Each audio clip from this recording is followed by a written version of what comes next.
राज्याचे अन्न नागरी पुरवठा मंत्री छगनरावजी भुजबळ साहेब यांचं नाव आलं नाही, त्यांना डावलण्यात आलं। त्याबद्दल अहिल्यानगर शहर जिल्ह्याच्या वतीने आम्ही या ठिकाणी राष्ट्रवादी काँग्रेस पार्टीच्या नेते मंडळींचा तसेच महायुतीच्या नेते मंडळींचा जाहीर निषेध व्यक्त करतो। मागील काळामध्ये नामदार भुजबळ साहेबांनी मंत्रिपदावर असताना सुद्धा ओबीसी समाजाच्या बाजूने उघडपणाने भूमिका घेतली। ओबीसी समाजावर मोठ्या प्रमाणात अन्याय होत असताना भुजबळ साहेब शांत बसलेले नव्हते आणि म्हणून भुजबळ साहेबांच्या पाठीमागे सकल ओबीसी समाज हा सातत्याने या राज्यामध्ये उभा राहिला।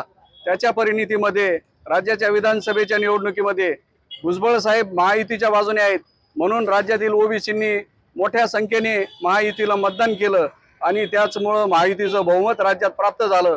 असं असताना भुजबळ साहेबांना फार मोठं सन्मानाचं पद मिळेल अशी राज्यातील ओबीसी जनतेची अपेक्षा होती, परंतु भुजबळ साहेबांना डावलल्याने ओबीसी समाजाची फार मोठ्या प्रमाणात निराशा झालेली आहे। ओबीसी समाजावर अन्याय झालेला आहे अशा प्रकारची भावना ओबीसी समाजामध्ये निर्माण झालेली आहे आणि म्हणून त्या घटनेचा निषेध व्यक्त करण्यासाठी अजूनही वेळ गेलेली नाही। भुजबळ साहेब हे आमचे ओबीसींचे तारणहार आहेत, आमचे मसीहा आहेत, त्यांना सन्मानाची वागणूक द्यावी, ओबीसीवर झालेला अन्याय दूर करावा अशा प्रकारची आमची मागणी आहे।